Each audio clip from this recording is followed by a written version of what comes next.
Dan ini lumayan cukup tinggi, jadi harus hati-hati banget. Sakit juga ya Teh ya? Sampai nangis Teh Aninya. Lucu emang gak takut naik getek kayak gini? Lagi harusnya kencang. Sebenarnya sih takut ya, mau gimana lagi. Saya turun dulu deh Pak.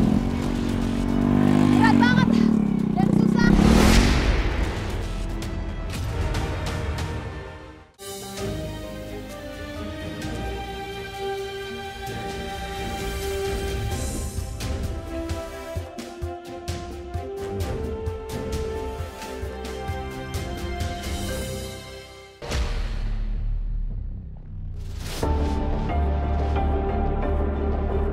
Tim Indonesiaku kali ini mengajak Anda menyambangi Desa Neglasari, Kecamatan Kadupanda, Kabupaten Cianjur.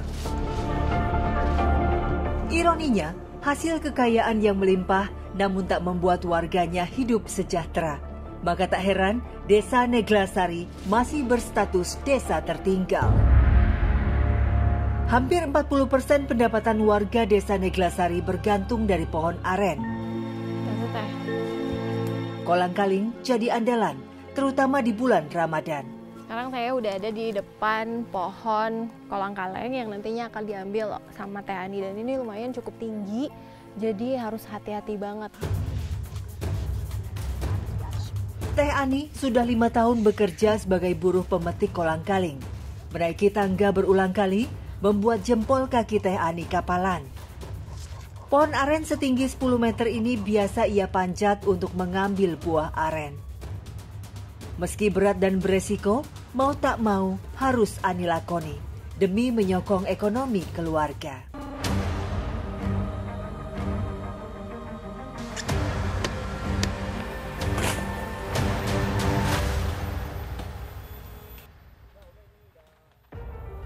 Pekerjaan ini sangat beresiko, namun sebagai buruh serabutan, pekerjaan apapun tak pernah ditolaknya.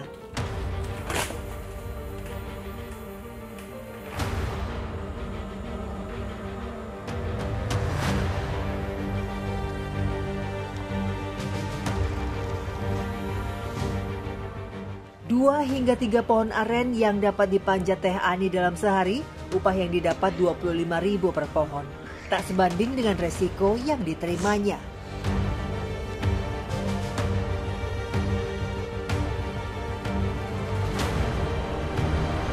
Nah, tadi sudah dipotong-potong dari kolang-kalengnya dan sekarang nih di sini banyak banget semutnya. Dan begitu pun di atas ya, Teh? Iya. Perih. Mata. Perih matanya karena ini semut. Banyak semutnya. Kita Teh dibersihin dulu Teh. Wah. Jadi karena kolang-kaling ini manis, jadinya biasanya semut tuh banyak banget. Dan ini mungkin ada kali ribuan semut. Dan bahkan Teh Ani aja ini dari tadi saya bersihin masih ada aja semut yang nempel ke Teh Ani. Inilah perjuangan Teh Ani dalam memetik atau memotong pohon kolang-kaling. Dan sebenarnya di sini siganya itu yang bikin susah adalah jarak antara lubang satu dengan lubang satunya lagi. Mungkin bagi laki-laki yang sudah terbiasa itu akan lebih cepat untuk naik ke atas pohon kolang-kaling. Tapi kalau misalnya bagi kami perempuan ini akan lebih berat tenaganya. Dan untuk menanjaknya juga step by stepnya pasti sakit juga ya Teh ya? Sampai nangis Teh Aninya.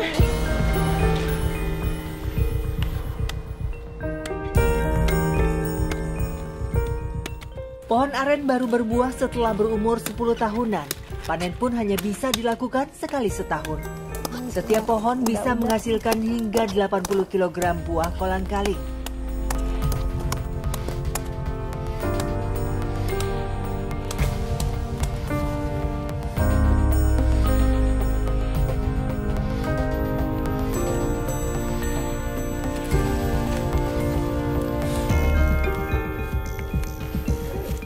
Karena kolang-kalingnya sekarang sudah terkumpul, nah sementara ibu-ibunya jalan kaki, saya mau ikut sama Amang ini buat ke tempat pembakarannya ya. Bismillahirrahmanirrahim.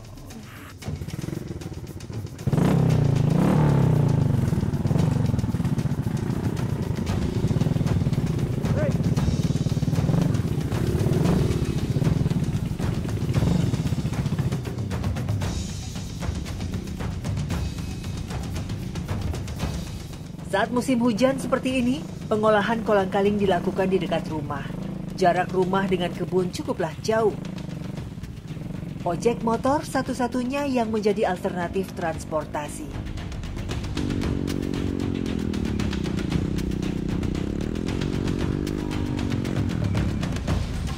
Melalui jalan perkebunan yang sempit dan licin membuat perjalanan menjadi sulit.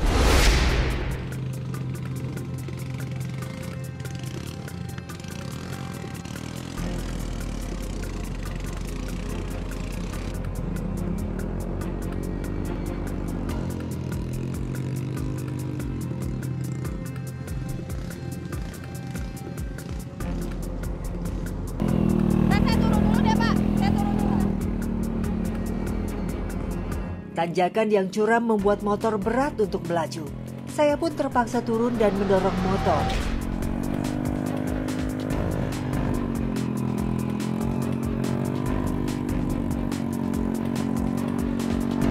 Berat banget dan susah karena ini motornya juga membawa beban mungkin lebih dari 20 kilo untuk kolang-kalingnya sendiri. Belum lagi mesinnya yang sudah lama dan juga sudah tua, sehingga agak susah untuk mendorong.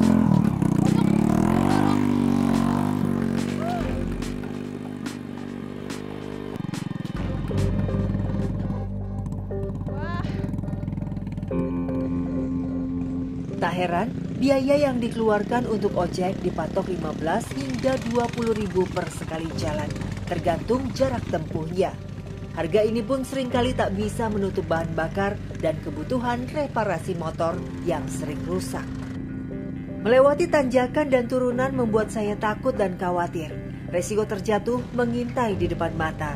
Bila akang ojek gagal menjaga keseimbangan mengendalikan gas dan rem.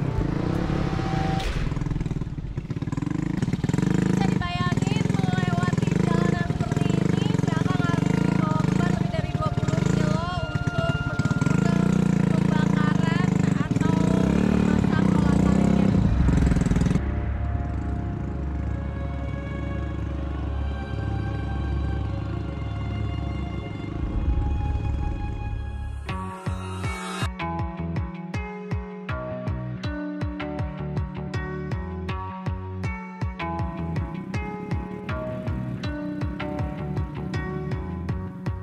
Setelah menempuh jarak kurang lebih 30 menit, kami tiba di pengolahan kolang-kaling milik Pak Dedi.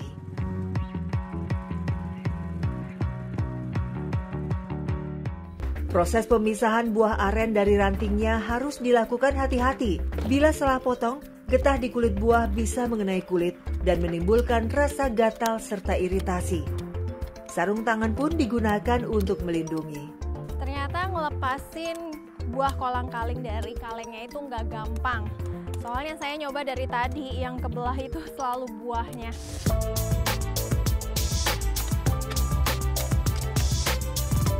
Setelah itu, buah aren direbus dalam tong berisi kurang lebih 2 jam. Tujuannya agar getah buah hilang dan kolang-kaling berubah menjadi lembut. Proses perebusan tidak boleh lebih dari 2 jam agar kualitas buah terjaga. Bila buah berubah warna menjadi kemerahan, harga jualnya pun menurun.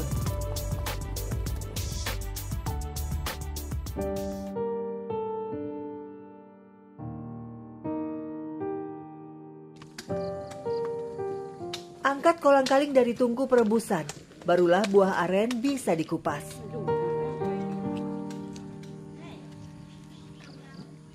Saat mengiris cangkang, pisau tidak boleh melukai daging buahnya agar nilai jualnya terjaga. Teh, kalau misalnya lagi nggak ada panggilan kerja, itu teteh ngapain? Ya di rumah aja. Terus buat menuhin kebutuhan keluarga gimana? Ya, yang ada aja di itu dulu. Di itu dulu apa?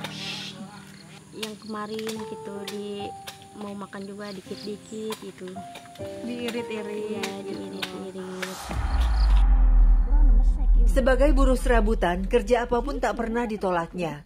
Meski upah buruh yang didapat hanya Rp40.000 per hari. Setelah bekerja 10 jam dari jam 8 pagi sampai jam 5 sore.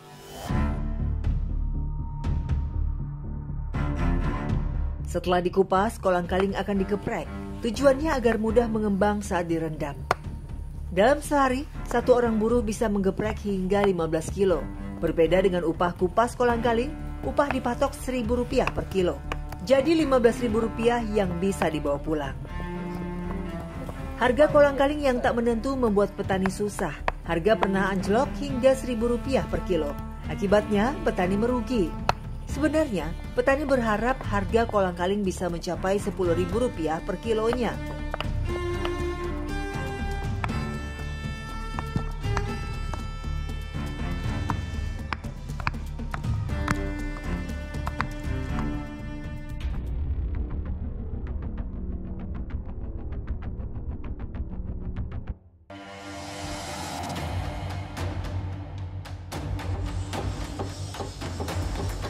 Sebagian warga juga mengais rezeki dengan cara yang tak biasa.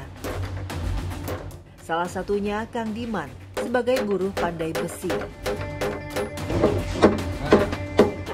Jadi harus hati-hati banget kalau mau mukul golok karena mereka di sini nggak pakai pengaman atau alat pelindung karena percikan dari besinya itu muncrat-muncrat. Tapi saya mau nyobain ngikut Mang Diman. Mang, coba nyobain Mang. Walaupun saya takut.